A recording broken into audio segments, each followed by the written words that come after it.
Welcome to Smart Okasan TV, your #1 top channel for the latest updates on Biafra news, things going on in Biafra land, and the hottest trends in entertainment. As you are about to watch this video, try to like, subscribe, comment and share for others to see.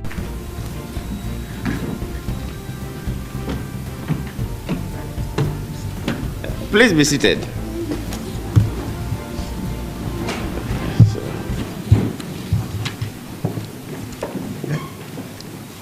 Because we've spent quite some time here, so I wouldn't want to bore you with a lengthy protocol. And so I have to adopt the protocol of the founder. He said that it's not good at protocol, but you did a perfect job because you recognize everybody. Let us join you to also appreciate the governors that are here being represented by very distinguished Nigerians. Well, thank you so much. And of course, our distinguished senator from Kenya, and other senators are here, Binta and others are here with us. Thank you for being here. And our powerful woman leader in PDP and former Minister of Women Affairs and one of the mother of the day. Thank you so much. And Pauline Tallinn, yes, I saw, two powerful women there. We are former ministers. And Pauline was a former Minister of Science for the protocol, because we really want to listen to the conversation by those who will really lead the show today.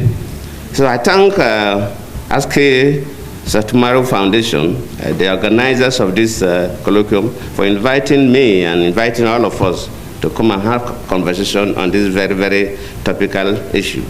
I'm quite impressed with the topic that focuses on promoting social change and empowerment through diversity, equity, and inclusion, the traditional DEI issue. Just like the founder said, when I look at the array of speakers, the keynote speakers, and so on, I'm quite pleased that the conversation today will be good, especially relating to what is currently happening in the country regarding River State. As we gather here today, we are reminded that the pursuit of social change is a continuous journey, one that requires a collective effort, commitment, and perseverance. The theme of this colloquium is timely and relevant as we seek to address the present issue of our time, from inequality and bigotry to social injustice and marginalization.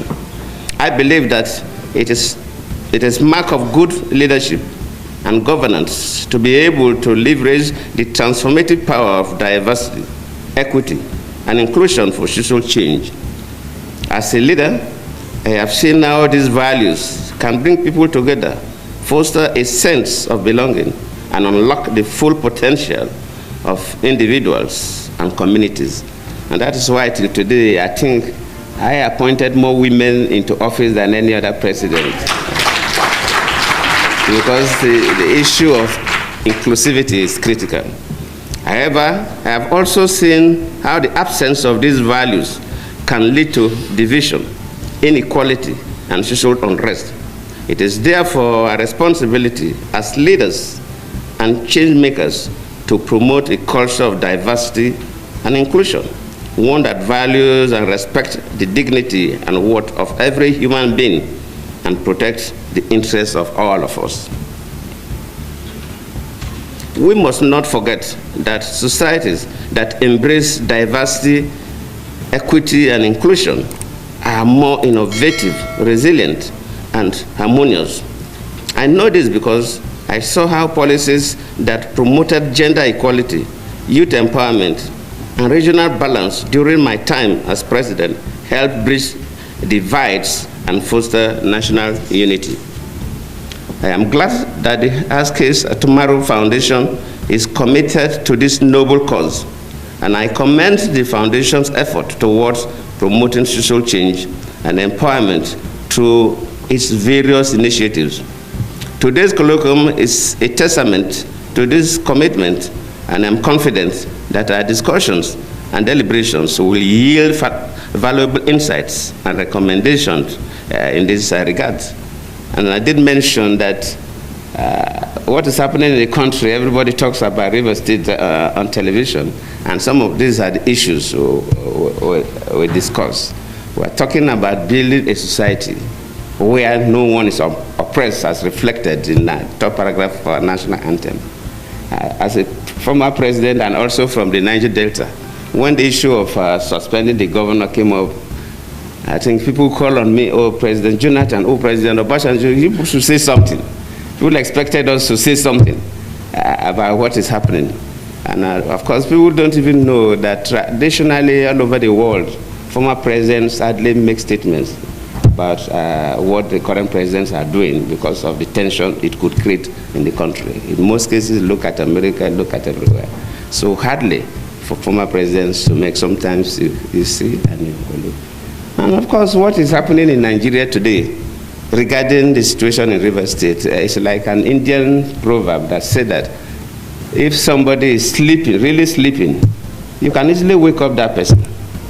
But if the person is pretending to sleep, you find it difficult to wake up that person.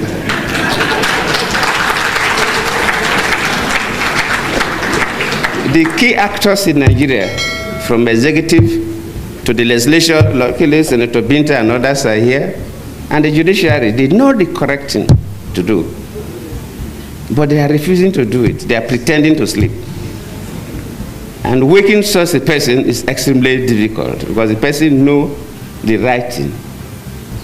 A clear abuse of offices, clear abuse of power, clear abuse of privileges, cutting across from the three arms of government, from the executive to the parliament to the judiciary.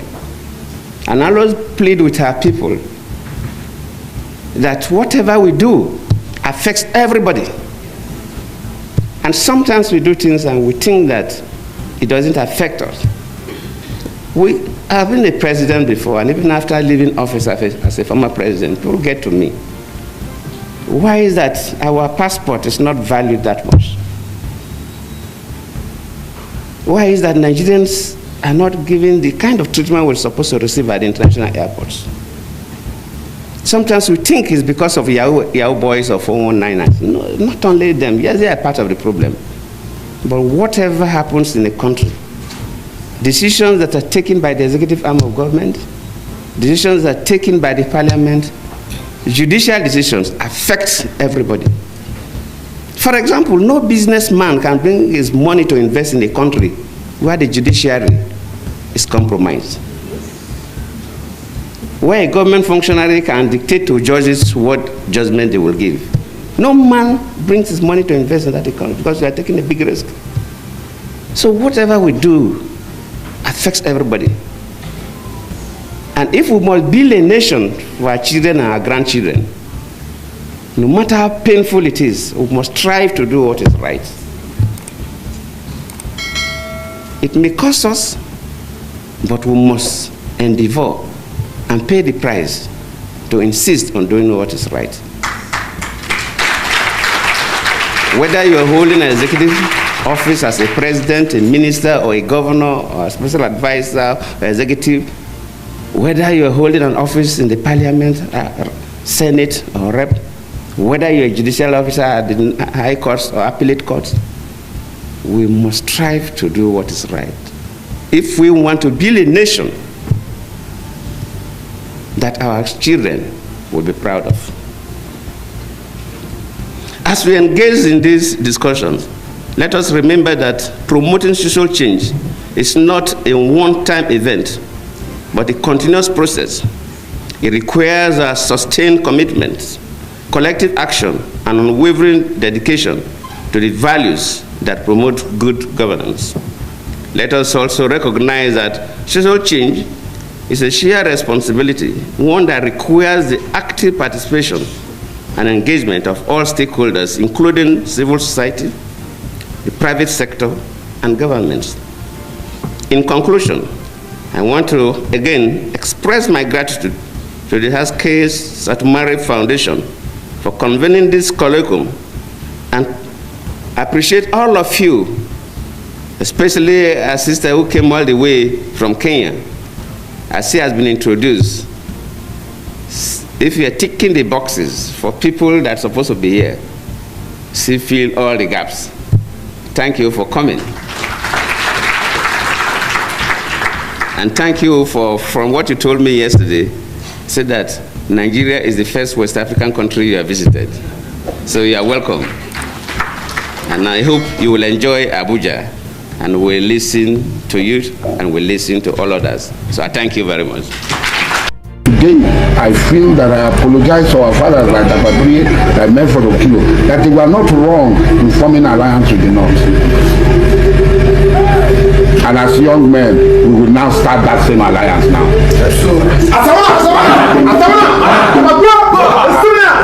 As I am today, from today, I will walk and form alliance with the North and to crush all the opposition. Because those who hate us, whatever we do for them does not mean anything to them. Whatever some people do to them does not mean anything to them. We go all over each other.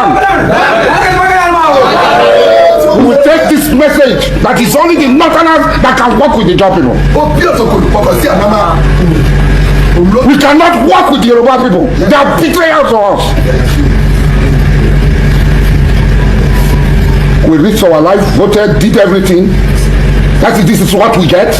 Now let me bring the angle of Asairiko here, because this is a man who has said he emptied his account to support Tinubu for presidency in 2023. But currently he has made it very clear that the Jaws have not gotten anything in return for the support they gave Tinubu. And as such, that going forward, the Jaw is going to form a new alliance with the North against the Yorubas. He clearly said it. He said it point blank that Yorubas are betrayers. Yes, of course. Asairiko said that Yoruba people are betrayers. He made reference to it that during Obasanjo was the one that took him to prison, that almost expired him, if not for Tinubu that came for his rescue. You know, Asairiko believe on President Bola Ahmed Tinubu. He campaigned for Bola Ahmed Tinubu with all his dear life. What is paining Asairiko that is now making him to generalize it? I did not agree with him, because you see some of Yorubas that are upright, some of Yorubas that are not betrayers. What is paining Asairiko now is that the way Bola Ahmed Tinubu is sizing wicked to destroy River State is what is paying Asairiko, because everyone is surprised. What is the gain of President Bola Ahmed Tinubu? Is it because of wicked maneuver the election of River State? Is it the election for him? And in the viral video, you can clearly see Asairiko calling wicked names, unprintable names. Yes, of course, wicked knows Asairiko. That Asairiko too is not a smart fish. As you have said earlier, that Asairiko is even challenging Nigerian military. Who is that wicked? Is he threatening to bring down a military? He's threatening them, and up to the nothing happen. Asairiko have come on here and told Nigeria that his boys can withstand this Boko Haram if they give him the chance. For you to know the capacity of Asairiko. So even Wike knows that the last time, this last weekend that Wike went to River State, he went with federal minds, with soldiers, with police to make sure. If not, he will have been hurt for. But Asairiko Fubara still maintain peace because he don't want chaos in River State. If anything happen in River State today, nobody will hold Wike responsible. They will also say, hey, you are the governor, you will have maintained peace. And that's why you see all this. Let me tell you, anybody that is holding oil, we hold it gently. Fubara is the one holding the oil. Yeah, so it's like a case of those who live in glass house. Don't trust to. Should not trust to.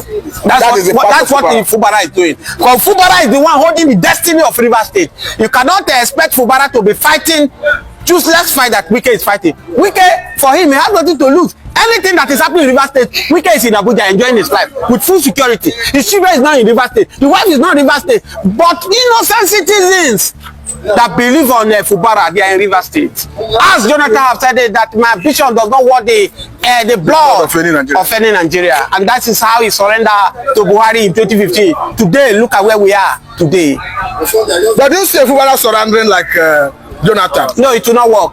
It will not work because the Buhari Tinubu case, Jonathan case is quite different. It's election. They did election. This Fubara, there's no election. I keep advancing Wike and Tinubu. They will have exercised for to wait for 27 elections and bring this their shenanigans character and play it out. But not to say you want to impeach Fubara is not possible. Now there's a new twist where even Asairiko himself are come out to say that Rivers State is majorly Igbo. He said himself have Igbo blood. He mentioned numerous places that you can clearly trace to Igbo as their origin.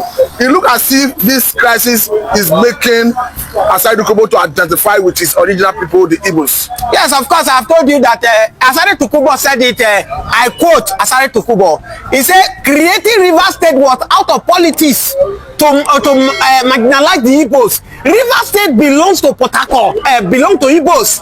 The distance from Abia State to Rivers State, the distance is not much. Before the Biafra war, Rivers State land belongs to the Igbos. It was after the Biafra war, Gowon, the man who orchestrated what we are passing through in Nigeria today, Gowon, from where I came from, Middle Belt, which is regretting now because it's close to his early grave. He has bought what he came into this world to buy. Very soon he will join ancestor, which everybody will join. The world is like a marketplace. When you finish what you came for, you go back. Nobody sleep in the market. Now Gowon is regretting every action he has took. It was Gowon and the Fulani's agenda for make sure to marginalize Igbos. That's why they carve out Rivers State out of Igbo land. Just imagine, people have almost 70 million population in the world. How come it's only 5 states the Igbos are having? And these are the reasons nnamdi Kanu is fighting to liberate his people out of this country. And for me, there's no cry to fight for the liberations of your people. Okay, now let me ask this question, perhaps because a judge leader said that the problem Wike is passing to currently is the thunder they return to him. That in the past, that Wike said thunder fire Ijo, and Wike did not know that Ijo know the origin of the spirit of thunder, and they return thunder to him. Now look as if the judges are spiritual. If you look at this, you will see that they are not far from the truth, because I say that Wike might be having a problem because a normal human being will not behave the way Wike is behaving. A person who brought you to power, Goodluck Jonathan, I watched it live. He was the one who pleaded for Peter Odili to make sure Wike become the governor of Rivers State. But as I speak to you now, Ebele Jonathan, Peter Jonathan now, and Wike, they are cataracts.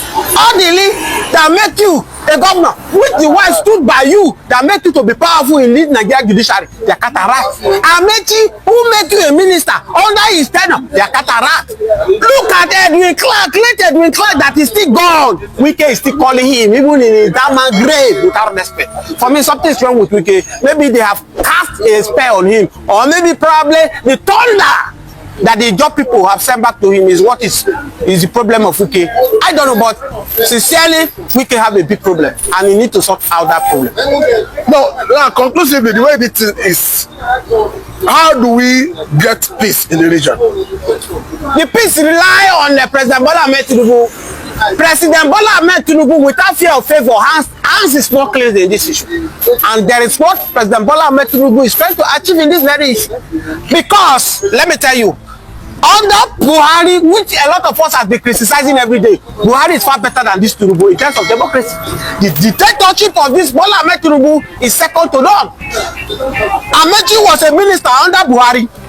Wike was the governor. Wike insulted Buhari. Wike did everything to Buhari. He got to a stage whereby he fought Wike Amechi not to enter Rivers State. But let me tell you, did Buhari intervene? Buhari never intervened in their issue. If not, if Buhari would have intervened the same way Tinubu is Wike intervened for Wike now, Wike would have been impeached under Buhari government. Have you forgotten how powerful Wike was during COVID-19? Federal government sent a delegation to go to Rivers State. Wike single-handedly challenged the federal government. That is how powerful Wike was. And with all this thing he did, Buhari never intervened. So what is Tinubu looking for Rivers State? So does it go to show that Buhari is more democratic than Tinubu? Okay. Buhari is far better in terms of democracy than Tinubu. Tinubu is a dictatorship.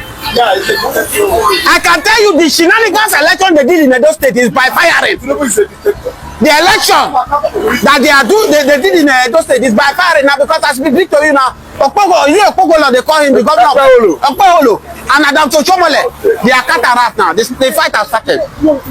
They have started because it was still Tinubu that brought that issue. Say, if I come, I will give you a pity. And today, he has made Edo State to become Lagos. And look at what they are passing through. Agbero now have taken over Edo State. There is one they just called now. They just arrested the EFCC. Ebo Stone. Ebo Stone was the one going to the street arresting prostitutes, carrying a drug. This thing. I think we are not in a military government. The guys that the governors did not provide work for. There is a way you can educate this guy, provide job for them to leave prostitution, not by a dog arrested them. You know how come I fight? The same Ebo Stone went to club with half-naked women, were dancing with their bum. He was busy spraying naira on them, and that is how the EFCC went to carry him. As I speak to you now, Ebo Stone is in the hand of DSS in Edo State. So big problem in Edo State as I speak to you because of this dictatorship that this APC government has brought to this country. It has never been bad in the terms of PDP. PDP, they rotate this power. Once Obama is a president, House from North will become Senate president, and the House of Rep will be Igbo. They rotate these things. They make Nigeria not to feel bad under PDP. But the moment this APC, the disaster people have come, look at where they have come to Nigeria. Before 2015, Nigeria was one of the best economy in Africa. We were doing well. Whether you are doing shoemakery work, anything you are doing, you could be able to feed well. But as I speak to you, under this Tinubu administration, APC administration, people cannot send their children to school. People can no longer eat. So what else did we want? Cannot feed the family anymore. What did we want? I think I must say a very big thank you for your time. Thank you so much for having me. This is a good place to let it go. Thank you very much. Thanks for tuning in to Smart Okason TV show. Don't forget to like, comment, subscribe, and share to keep the intellect flowing.